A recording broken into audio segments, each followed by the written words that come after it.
thing about alcohol, which is a bummer for the companies, is you drink a lot, you pass out. That's sort of self-limiting. You can't drink when We you're can't when keep you're them sleeping. drinking, right? But on the other hand, Juuls and nicotine, that is the perfect consumer, because they'll go for 80 years.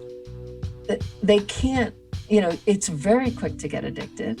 And what do you end up doing? You benefit the sellers because you're paying for this stuff, and you're paying for it to feel normal. Because if you take it away, you feel terrible. That was my guest this week, author of the book Never Enough, The Neuroscience and Experience of Addiction, and someone with an abundance of sober time, Judy Grisel. Hello, I'm your host, Martin John, the Recovery Mentor, and you're listening to the Recover Yourself podcast, where we address topics you'll face while on a journey to recovering yourself. This episode is all about opponent process theory, and that may not mean anything to you at the moment, but it is probably controlling more of your life than you know. As Judy just described, when we become accustomed to engaging in stimuli, it turns into our normal, and we may no longer feel normal without it. That you do not feel normal without it is the debt that we owe to any stimuli that we use to feel better or otherwise. We referred to this today as the A and B processes in our brains, referring to, as described earlier, you do A and B happens. And you'll learn today, just as I did, how much that process shows up and may be driving the bus in our lives. Judy Grisel, thank you so much for joining me. I really appreciate you taking the time to chat. I'm thrilled to be here. Thank you for inviting me. And I invited you because Never Enough is your book, and it's such a wonderful book about the mind and addiction and getting away from addiction. Can you talk about the A and B processes of the brain as it relates to substance? I would love to, because it really is the heart of how I and many people understand addiction. But if you'll indulge me, Martin, I'll tell a story involving Socrates. And it is recorded by Plato in his book Phaedo, which was the notes from his very last lecture, Socrates' very last lecture. So he was sentenced to death, as you know, for corrupting the youth and not endorsing the state gods. And he had been imprisoned, and he knew he was going to die by drinking poisoned hemlock.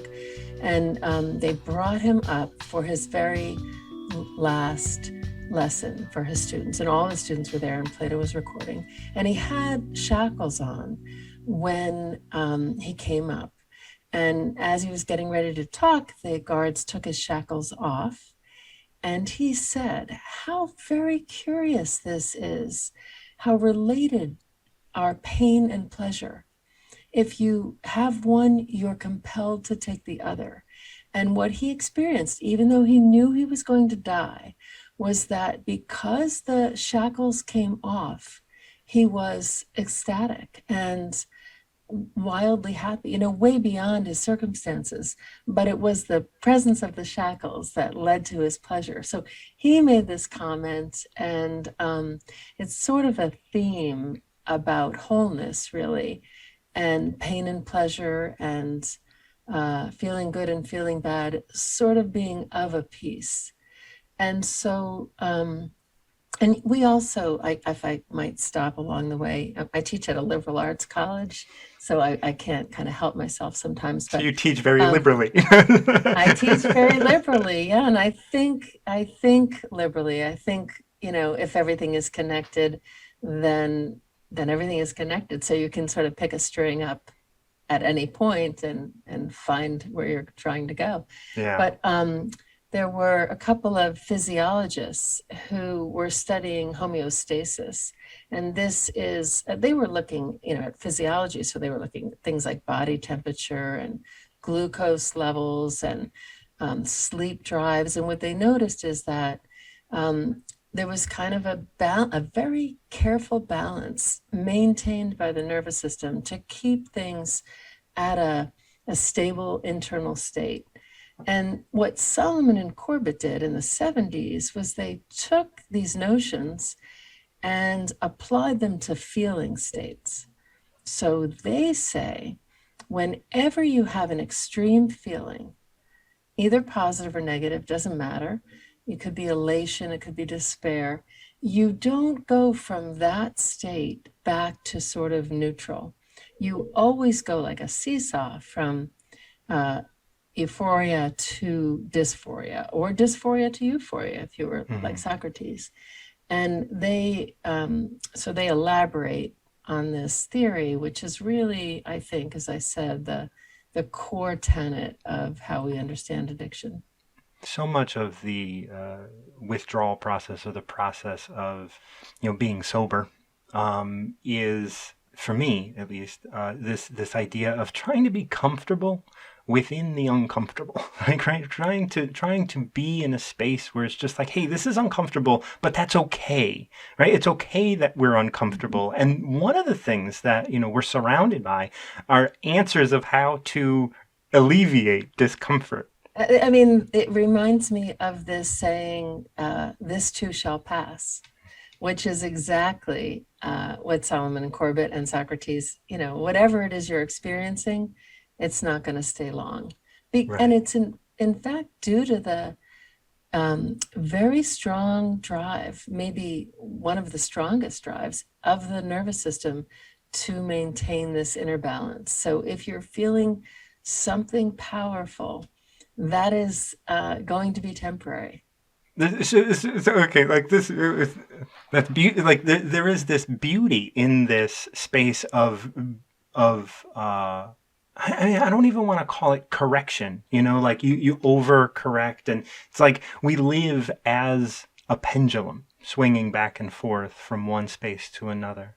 And so could you just lay out what A and B processes are? And I know that is the A and B process, but can you kind of explain it as Solomon and Corbett did? So what they argued was that your A state and your B state, which were always like a pendulum, so an opposite, where you're feeling, where your experiences. Like the A state might be euphoria if you're on your first day of vacation, and the B state, your first day home and back to work, would be dysphoria. Or it could be that your A state is dysphoria.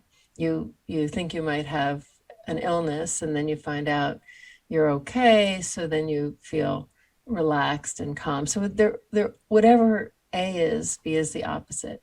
And these are underlied, according to Solomon and Corbett, by an A and B process. So the A process is the nervous system's response to the stimulus that led to the A state. So let's say the stimulus is a lump where it shouldn't be, that you think might be cancer. Right. The A state would be worry and concern and fear and anxiety. And the A process would be activation of your sympathetic nervous system and your anterior cingulate gyrus, which is sort of the worry center, and those kinds of things. So how the brain is processing this bad news. The B state, when you find out you have no problem, it's benign, would be these things sort of rebounding or going like a pendulum back out, and that would be the B state. So if you had a sympathetic nervous system kind of fight or flight response, and this is true for probably everybody who listens can relate to this, but if you think of a stressful time, like you have a big exam, or you're, I don't know, getting married or having a job interview or almost in an accident, after those things pass, there's a period of feeling really relaxed, really calm and still. And so one leads to the other, as right. Socrates said, they come together. They're two, they come from one stem. Yeah. The wholeness you were talking about, but there are two branches. Yeah. I always like to look at these things as two sides of the same coin: happiness and sadness, stress or calm, or all of these things are, one contributes to the other. Like you cannot, I don't know who mentioned this to me once, but they said, you can't know if you're tall until you meet someone that is short. right? If everyone is 6 foot in your life, there is no tall and short. In order to experience one, you need to be able to understand the other. Mm-hmm. You can't have one without the other. Exactly. It's only in contrast. And I think that is really the message, the core message of addiction, because we want to feel high, and you can't feel high without going low. It's almost like, I sometimes think of it as, you know, a roller coaster versus a train. And I remember choosing early on in my life, oh, roller coasters are much better, because I want those thrills. But those require some pretty deep dips, and I've thought about my sort of childish love of roller coasters as opposed to boring trains in that way. But I think it's impossible to experience joy without pain or terror, or happiness without sadness. And I really think, like a roller coaster, kind of the lower you go, the higher you can go. The higher you go, the lower you will go. Yeah. So it's really about balance, I think. And it certainly seems that the nervous system is incredibly capable of maintaining this balance. And even it's incredible that it's able to do that, even with the abuse that we present it with. Well, I think there's no limit. So as far as I know, the brain's capacity to adapt is the most impressive of anything. It's better than computers are good at calculating, Right. but they're, I maybe I don't know all the ins and outs of AI, but I think that the range of adaptation, the wide open capacity for flexible responding is unmatched by anything, Yeah. outside of the mammalian nervous system. And of course, humans have, the most overgrown of those, probably. Right. And so what you're saying is that you're not abusing your system. Like, you're just your system is, if I'm correct, your system can adapt to that. Maybe you don't want to experience that like completely, but Yeah, and it's possible to get toxic effects of drugs in an attempt to kind of outsmart this homeostasis.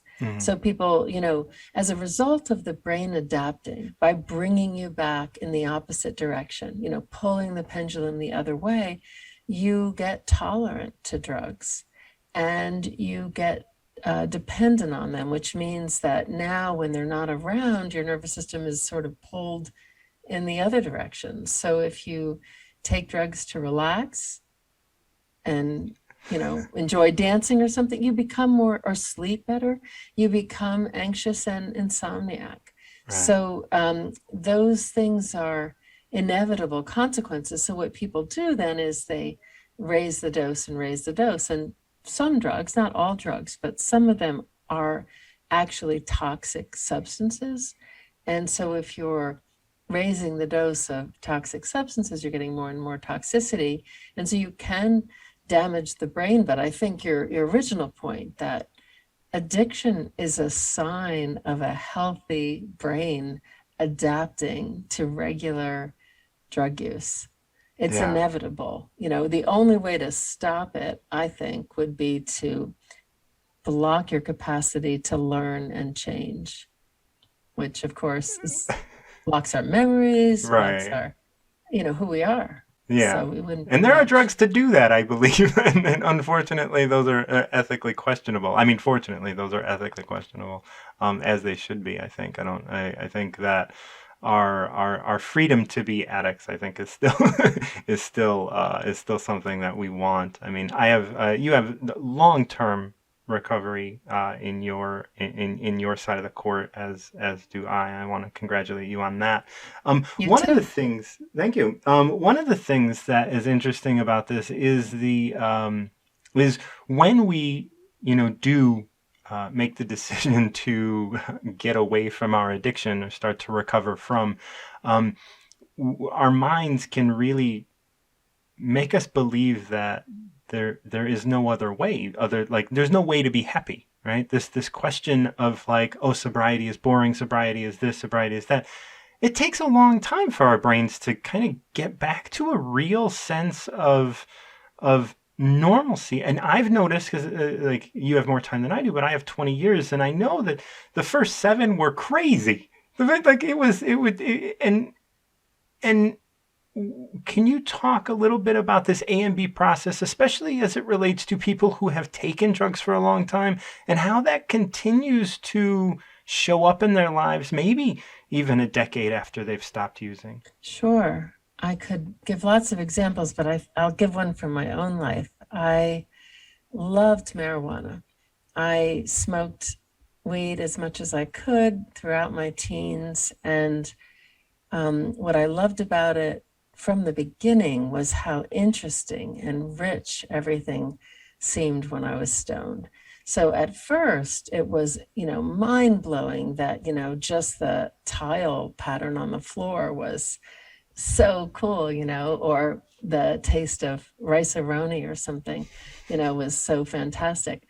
But over time, I kind of adapted to that. So it was,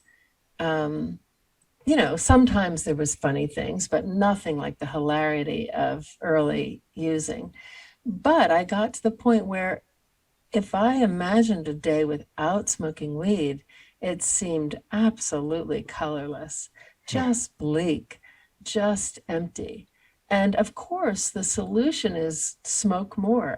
It wasn't as strong as it is now by any means. I was smoking in the 80s, so, it was practically dirt, but I would chain smoke because it doesn't really matter. You just have to take more of it. You have to spend more time on it, which is what I did.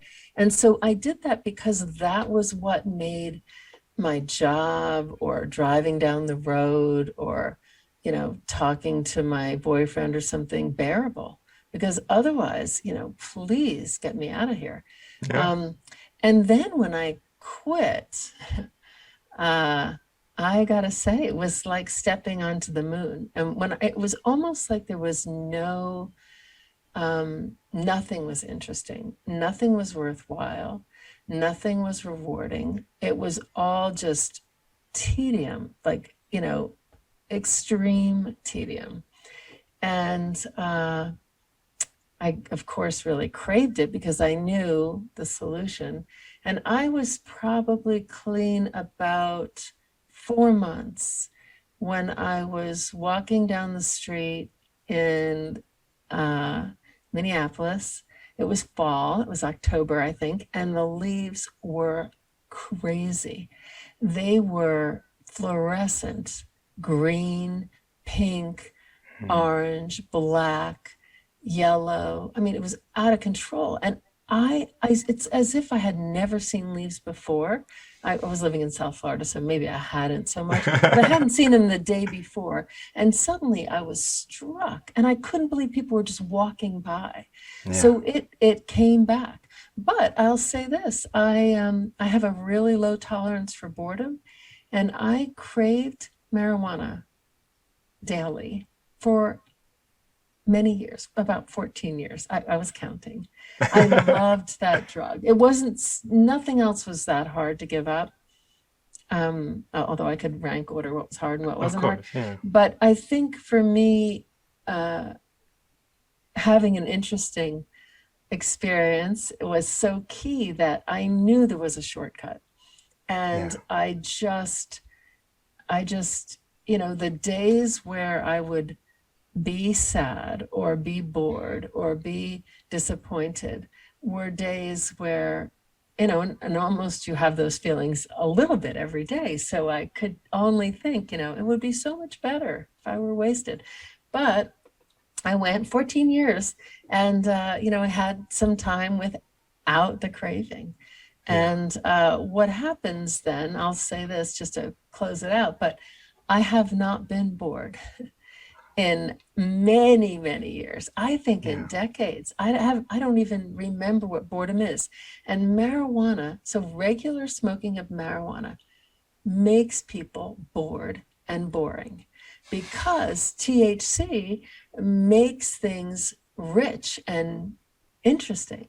Yeah. So you get the opposite. Whatever you take a drug for, your brain produces the opposite effect. And the book is sort of describing exactly how that happens for every drug. But it's a recipe. It's this really simple thing in this A and B process. The A process is, The stimuli, whatever that stimuli is, like jumping out of a plane to, heighten your fear awareness, or and then when you're down, like there's an elation that like you're safe and you did it, and you have these kind of feelings. And I also want to ask you a little bit about like the environment, or like in your book you talked about one where you were injecting a rat or a mouse, and you had a feeling, you had that long-term effect. Didn't like your B response became something that you created without the drug because the experience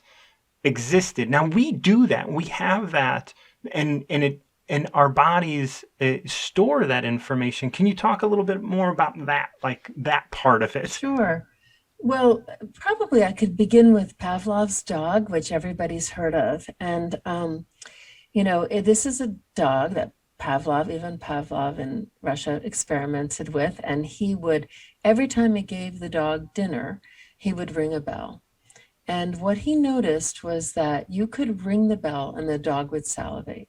Now, there's nothing natural about that relationship. Bells don't make dogs salivate, but food does. Right. And what happened was the bell predicted the food, so the dog didn't need to wait for the food. It knew it was coming when the bell signaled, because it was only rung when the food was coming. What's really interesting about that is you could take Pavlov's dog and bring him to Barcelona for, 6 years of his life. And he hears that bell one day and his mouth will be full of saliva. Yeah. So it is extremely resistant. This is basic learning. This is the sort of foundation of, adaptation. And we predict it. So I always give the example of, I drink coffee every day, and I do it first thing in the morning. If I don't have coffee in the morning, I can't really speak. And so I don't wake up in the morning at all. It's as if I knew if the coffee was going to make my mouth wet. I actually have with addictive drugs, it's the opposite. So it's like my mouth would get really dry, but instead of having a dry mouth, I'm just lethargic. When I get the coffee, I feel normal. So the brain is so good at adapting. It wants to maintain this stable internal state. It wants to counteract any perturbation. It wants to keep things at level, and therefore just a cue in the environment that will predict that the drug is coming is enough to cause this counter response. And in this case you were describing, I will not forget it. I was sober a few years, like I don't know, 3 or 4 or 5. And I was doing experiments in the lab. I saw blood in a needle, which doesn't usually happen, but maybe happens 1 in, 50,000 times. I pulled back the blood. My mouth tasted the coke. It hit the back of my throat. I was ringing in my ears. I was, fully into the sort of craving, agitated state right as you're slamming cocaine. Yeah. And, it was years. I wasn't thinking about that whatsoever, but it is a form of learning. It's very robust and very easy to predict. And but the big point is that what we learn is tolerance and dependence and craving, because whatever the drug does, the brain does the exact opposite. So you could figure it out. If your drug reduces your suffering, it makes your pain go away, your brain is going to produce pain so that you come out even. Wow. There's no free lunch. That's another. That's the basic. Yeah. The absolute shortest way to say it. kind of getting at, like, I'm intrigued by your coffee use and how you're aware of that as a thing, and you even mentioned that you do have an addiction to coffee. Well, I say I have a dependence Okay, because, we shouldn't so use this the is word a small addiction part. anymore. No, Martin, we can argue about it. So I'd say there's 5 criteria for addiction. You have to have tolerance, especially to the pleasurable effects of the drug. Dependence, which means you feel a state of withdrawal when the drug goes away. Craving, which means you spend a lot of time, of course, figuring out how you're going to get the drug because you're tolerant and dependent. And then it has to have harm for you and usually other people. And this is where I have a little loophole because caffeine is good for you. And I'm probably, if you don't drink caffeine, you're just more mature than me, but I always want to get away with something. So I am, I had to give up caffeine when I was pregnant, and I resented every second of it. Wow. And nursing, I was just a jerk about it. Yeah. So I do like to change my reality, and I do it in ways that actually caffeine protects against Parkinson's a little bit. It protects a little bit, helps cognition. So I have a whole deep rationale, and I have a file in my cabinet full of all the good things about caffeine. And the last category, though, I'll just admit to, is that you have denial. So the weird thing about addicts is they refuse or are unable to see that their use is hurting them. So you got And 4 out of 5. Is that what we're saying? Well, you could say that since I'm in denial, I'm not recognizing that the caffeine is a problem. Right. Yeah, I have 4 out of 5. We're not sure which ones. Yeah. But either way, no, and I don't like. I'm a firm believer, and I want people to have their things. I don't, I try and broaden the definition of addiction and recovery. And really addiction, I look at addiction as being self-identified. I don't want to accuse anybody of having an addiction. I don't care if you use crack. Say that's your business. Like, you have to identify your addiction. And I only say, like, you have an addiction to coffee, just because I kind of feel like, it's okay to say that. Like, it's not a big deal. Like, I have cravings for things like, with my MS, I have to stay away from carbs and sugar, and I still like, it's okay for me not to have them, but there are times where I'm like, sweet tooth, like, I gotta satiate that somehow. Now, and I know in my notes, you had questioned this, it can affect us in just how we react to things in our surroundings. Like, the stimuli could be just an opportunity to be aggrieved. Yes. Mm-hmm. Yes, I think I think of it sometimes like a seesaw, and whenever I have a strong feeling, which is caused by a stimulus, probably for a perfectly good reason, then I experience the opposite state. Once the stimulus goes away or I adapt to it, I experience the opposite state. It's you brought up the parachuting before, and it's really interesting. I don't parachute, but I'm sort of tempted to try it someday. But apparently people do it not because they like the fall so much as they like the calm, peaceful feeling after, because the fall is so terrifying, but terror leads to peace. Right. And so I think it is like a seesaw.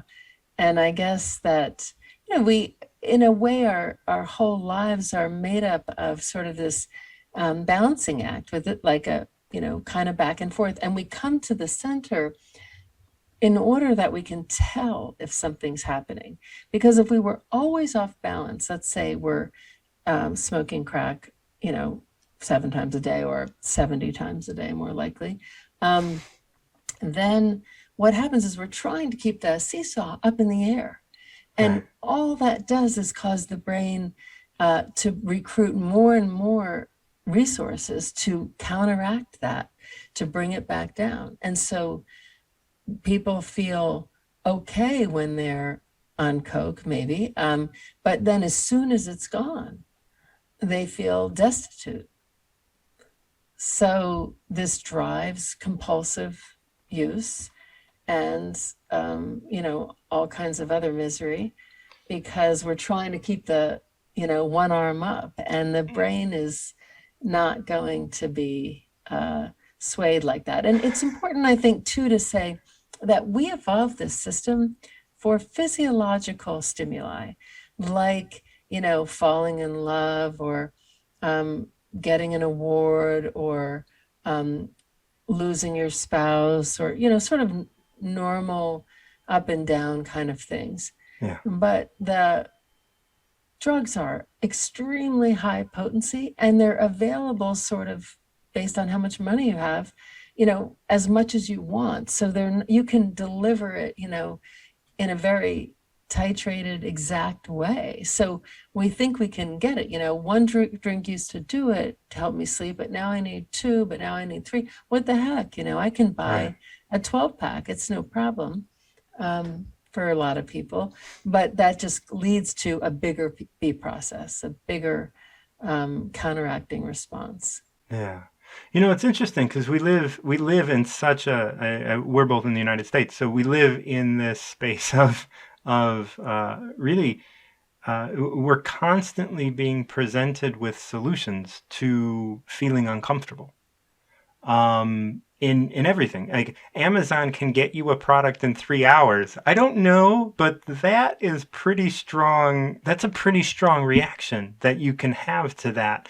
And your like your B response to that would be like how do you counteract that and how do we look at that as being like, hey, this might be a little, we're riding a line here. Oh, this is so perfect, because you are so right. We are told we should avoid discomfort, and we should medicate it, and we should watch TV around it, and we should visit a doctor about it, and someone should fix us from feeling uncomfortable. As a result, what do we have? We have an epidemic of discomfort. This is a country where 40% of people are anxious or depressed. Addiction is in 1 out of 5. So it's not working. We're creating, in other words, we create the very thing we want to avoid. Yeah. And this is what drug addiction is. We want to avoid being tired by taking a stimulant. We create tired. That's how I am with coffee. We want to avoid pain. We create pain. We want to avoid anxiety.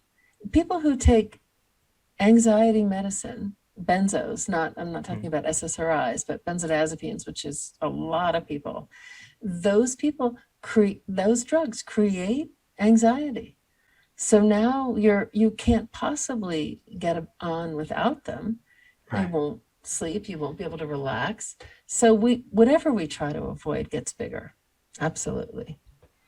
And this really starts to kind of just crack the box of so many things. Like, when we look at the pharmaceutical industry, not that they're not offering, like, good solutions to some things, but if we're taking these drugs, and I'm a proponent of utilizing medication for all sorts of things. I'm a proponent of drug use. I think all drugs should be legal. So I don't want this to come off as being like I have some high horse that I'm on trying to get people to not use. I don't want you to not use. I want use to be done, with some awareness that this exists. Yeah, I feel the same. I don't want people not to use as much as I want them to critically evaluate how their use is working. And when we stand back and say, how's it going for Americans, to take your example, in terms of avoiding discomfort? Well, it's going bad. And there's just been a lot of recognition, more widespread actually than in a while. It's been kind of building, but there was a recent paper in the Journal of the American Medical Association, maybe a month ago, or 2 or 3, and there was an editorial in the New York Times by the science editor, Carey, who say basically that we haven't made a dent. We're taking a lot of medicine. We got a lot of hand waving. We have piles and piles of research articles, and your chances of being depressed or anxious or substance use disordered are really high. So I think it's interesting because in a way, then it sounds like we're saying, wow, there's no way out of this. But I think the way out of it is through it, not around it. Because trying to go around it or over it or under it or, smooth it over with some icing or medication, it actually, there's no evidence that works. And, one thing that I probably sound also kind of self-righteous, and I'm really not. I'm just, Right. I love data, and the data point to this is a disaster. We're not getting anywhere. And It's a losing concern. they're just like me because they feel like, look, if I don't take my benzo, I'm really going to be anxious. That's true. Mm-hmm. If you don't take your antidepressant, you're really going to be depressed. Yeah. You're going to have that experience. If I didn't take my weed, I was really going to be bored, but it's a kind of self-defeating thing. And we talk about the drug companies, and there are lots of good drugs. I'm a big fan of the vaccine, for instance, which I think is absolutely brilliant. But they're not in it for altruistic reasons, right? Their goal is to sell a lot of pills. And they're doing great. Yeah. Yeah. And I just I was just kind of looking over my notes from your book, and we look at $150 billion for the alcohol industry they're raking in, and they're spending more on marketing than they spend on payroll. That says that they are trying, like their goal is to get your brain to to want their product. Maybe not even want, but need it. If you need it, it's better. It's and really we're saturated. The world is saturated with alcohol. The thing about alcohol, which is a bummer for the companies, is you drink a lot, you pass out. That's sort of self-limiting. Right. You can't drink when we you're can't when keep you're them sleeping. drinking, right? But on the other hand, Juuls and nicotine, that is the perfect consumer, because they'll go for 80 years. They can't, it's very quick to get addicted. And what do you end up doing? You benefit the sellers because you're paying for this stuff, and you're paying for it to feel normal. Because if you take it away, you feel terrible.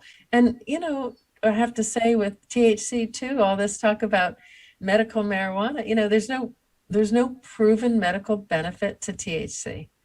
There is a proven medical benefit to cannabidiol, which is for certain kinds of epilepsy, and maybe there will be, but it's really interesting because now we're seeing the same thing we saw with alcohol, where now THC is the solution to everything, right? Ingrown toes, not enough hair, anxiety, poor sleep, depression, and the data's absent, but the marketing is saturated for that. Yeah, that's right. Like I always look at the fact that for the last 100 years we've really been focused on marketing, and we know how to get you to need something, get you to believe you need something. And I look at that, and in your book you talk about like a couple studies with dopamine, where when my dopamine was increased, I wanted a vacation more than I wanted a different vacation, because I thought that there would be more benefit to it. Mm-hmm. Yes. Well, this tendency to want other than what is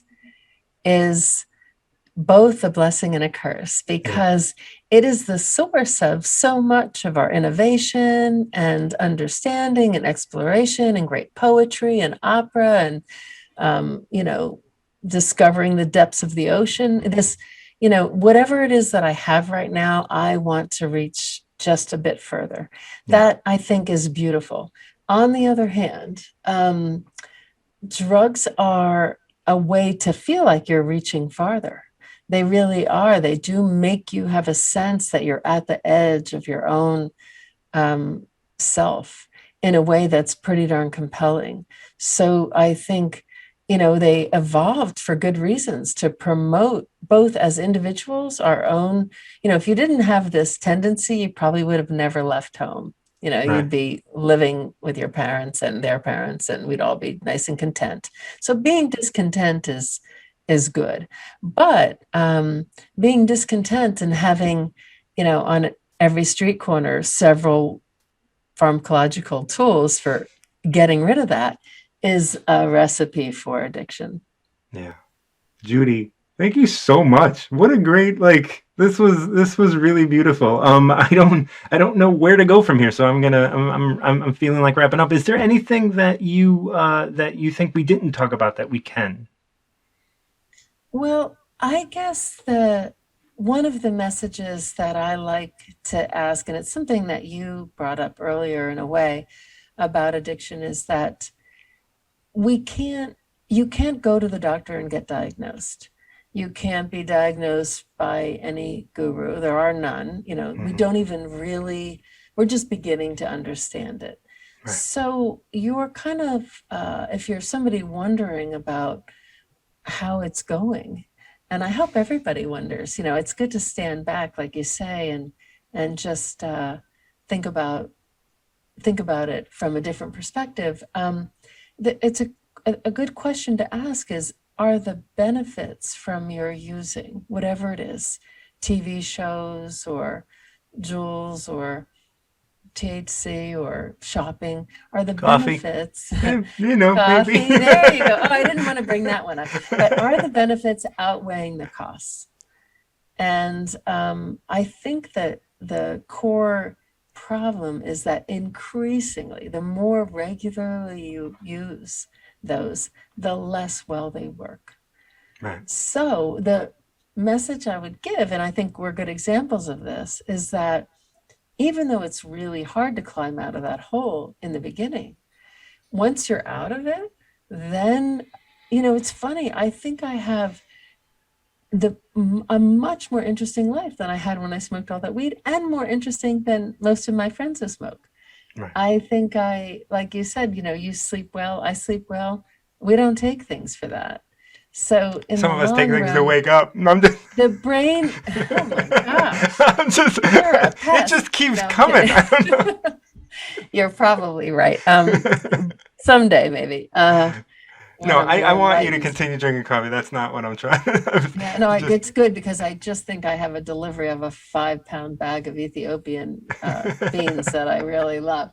But I think that the brain will adapt so that joy is possible in small things. It doesn't have to come in a syringe or something else. And so the brain adapts to cause addiction, but it also adapts to heal from addiction.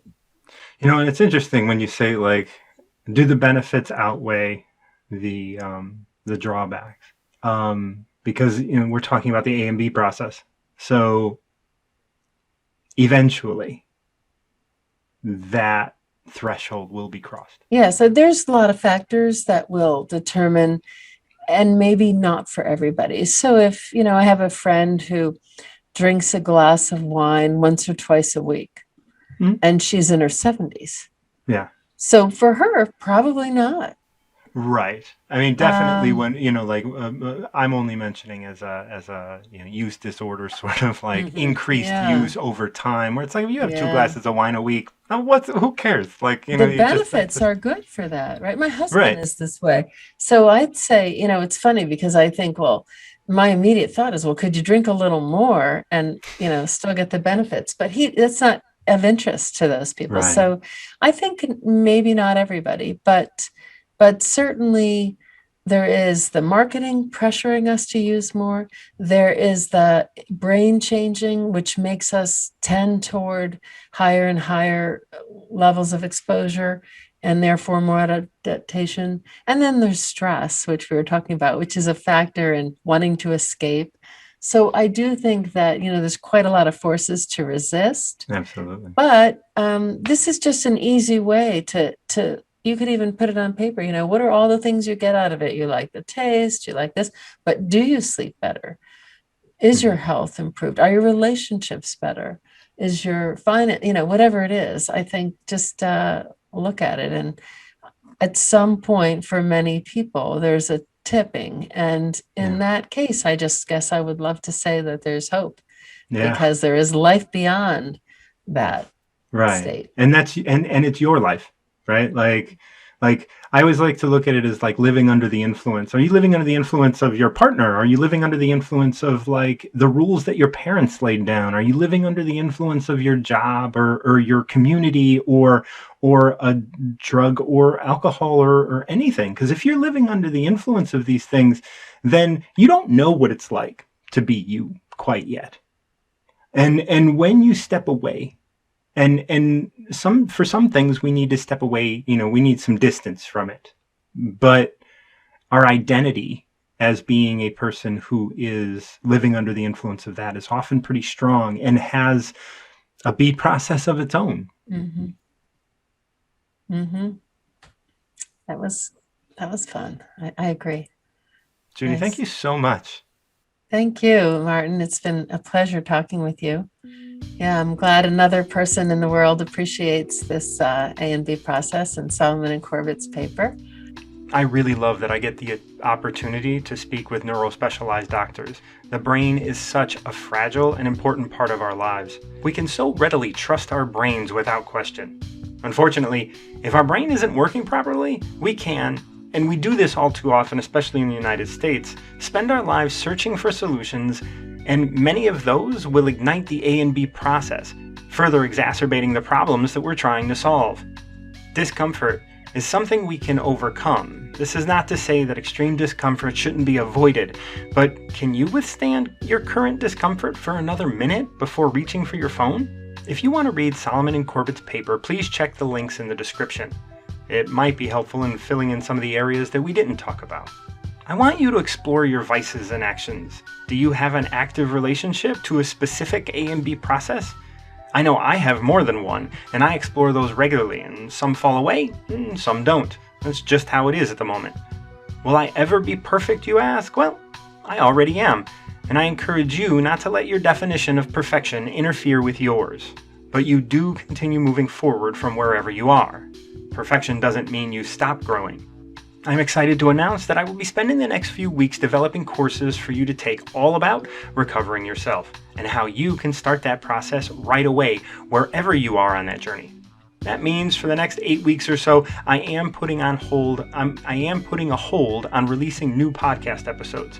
However, I am already in talks with several new guests that are going to blow my mind, and I hope they blow yours. But to wrap up this episode, you can find links to everything the awesome Judy Grisel mentioned and is doing in the description of this episode. Furthermore, she was gracious enough to invite you to ask her questions directly, and you can find her email in the description as well. Please rate and review this podcast and/or leave comments for this episode to help me better create helpful content. Support this show at Anchor.fm or support me and my work at Patreon, where you will get access to unedited content, as well as writings and access to supporter group portrait sessions with me. I host workshops regularly, which are both open to the public and a source of continuing education units for professionals. I also take a limited number of one-on-one clients every month, so contact me when you're ready to work together at martinjohn.com. I also accept financial support through Venmo at martinjohn_Garcia, so if you benefit from listening to this content, please consider supporting my efforts. Thank you for listening to the Recover Yourself podcast, and until next time, keep recovering yourself.